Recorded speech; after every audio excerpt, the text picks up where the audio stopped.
Our understanding of how the Earth formed has an ocean-sized gap in it. Water is virtually everywhere on this planet today. It's stored in massive icy glaciers, it flows through mighty rivers, it laps at the coastlines as oceans cover more than 70% of Earth's surface. It even falls from the sky. But believe it or not, we don't completely know where it all came from. Scientists don't all agree on the same origin story. So while they do the academic equivalent of squirting each other with water guns, let us dive into the mystery of how the planet got so wet, and how at one point it may have been entirely covered in water.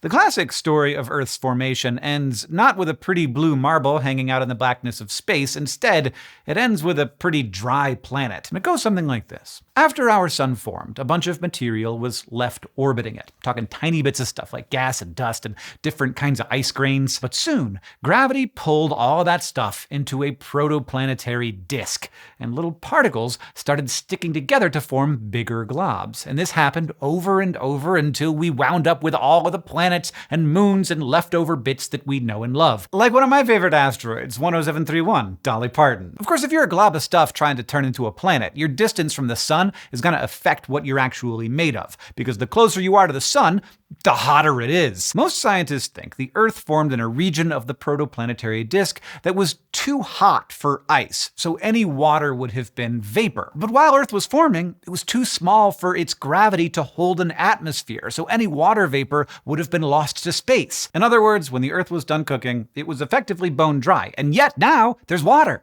There's water everywhere. So the classic solution to this mystery is that Earth's water hitched a ride on rocks that had formed out in the colder outer reaches of the solar system, and then they slammed into our planet after it had mostly formed. And it turns out there is a particular type of asteroid called carbonaceous chondrites that can have lots of water locked up within their minerals. When they hit the young Earth, the heat from that collision would release the water into our ancient atmosphere. And we do know that they have hit the Earth because we have the meteorites to prove it. But to test the hypothesis that they are the source of Earth's water, scientists needed to compare the types of water from both the Earth and some of these meteorites. Because you might not think it, but not all water is the same. It's just H2O, isn't it? But the H's and O's can be different. Elements come in different forms, called isotopes, that have different numbers of neutrons. If you got fewer neutrons, you are lighter. If you got more, you're heavier. And each water molecule has 3 atoms, each of which can come in more than one isotope. For example, a typical hydrogen atom doesn't have any neutrons. It's just one lone proton in the nucleus, but so-called heavy hydrogen has 1 proton and 1 neutron. Meanwhile, oxygen almost always has 8 neutrons, but other stable isotopes can have 9 or 10. So scientists can measure what the ratio of these different isotopes is across different sources of water and see if anything matches. Because if there is a match, it could suggest a shared origin. This SciShow video is supported by Giving What We Can. That's an organization devoted to helping you make the greatest charitable impact with your dollar. They assess charities based on how much good you'll do per dollar donated. So they're looking at what a charity is really achieving and how far your money goes when you donate. Many charities do good work, but they're not all equal. There are big differences between the good ones and the great ones. So Giving What We Can has identified some of the great ones, like the Malaria Consortium and the Animal Welfare Fund. You can check out their resources, research, and impact-driven giving pledges at givingwhatwecan.org/SCI. To trace the origin of Earth's water, researchers just couldn't take a glass and scoop a bit out of the nearest lake and compare it to that water in ancient meteorites. They needed an equally ancient source. Luckily, geologists have unearthed some minerals that seem to have preserved the isotope signature of ancient ocean water. Long story short, the 2 ratios are close, but not a perfect match. Compared to Earth's ancient water, chondrite meteorites have too much heavy hydrogen. So while some of our water almost certainly came from these kinds of space rocks, we need a source of lighter hydrogen water too. Over the past couple of decades, there have been a lot of ideas about what this source could be. It could have been some of the protons that our sun is spitting out all of the time, which hit mineral grains in space dust that caused a reaction that created lighter hydrogen water. Or it could have been that before the carbonaceous chondrites arrived, the Earth formed from another type of asteroid called instatype chondrites. These not only have more water than we previously thought, they also have the right isotope signature. Or maybe As Earth was first forming, it trapped a bunch of hydrogen from the greater nebula that our whole solar system was born out of. Ultimately, researchers are still debating which combination of these or other sources gave us our water. But you might have noticed that with all of them, Earth's water began trapped in the structure of minerals. Even today, the majority of the water on Earth is not in the oceans. There is another 18 oceans worth of water locked away inside minerals deep within the planet. I know that's not what they taught you in Earth science class, but it's not important to us.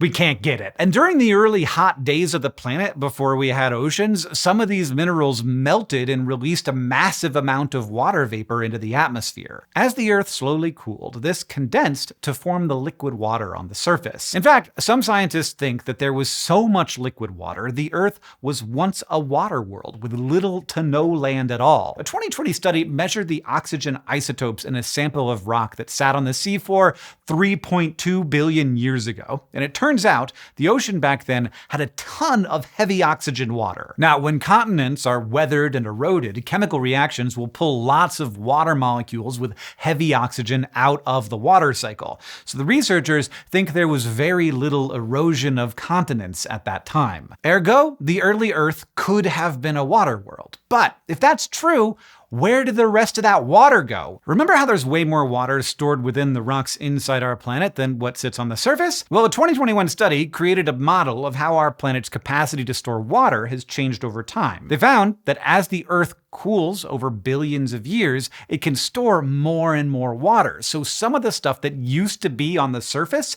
is now locked up inside minerals deep beneath our feet. But even if the early ocean wasn't the setting of a Kevin Costner movie, it was big, and it was also salty. Chloride ions came from volcanoes, and the water quickly dissolved sodium from the ancient seafloor. So in order to get its fresh water, the Earth needed a way to remove the salty stuff. One way to do that is, of course, evaporation. The salt stays behind in the ocean, and you get giant floating bags of water called clouds that can deposit that fresh water in places that are not a salty ocean. And when did the first fresh water fall on Earth? Again, isotopes give us some clues. A 2024 study looked at oxygen isotopes in 4 billion-year-old crystals from Western Australia, and they found very little heavy oxygen in them. When water evaporates, it tends to leave behind more of the molecules with heavy oxygen isotopes. So a lack of heavy oxygen in that crystal suggests it came in contact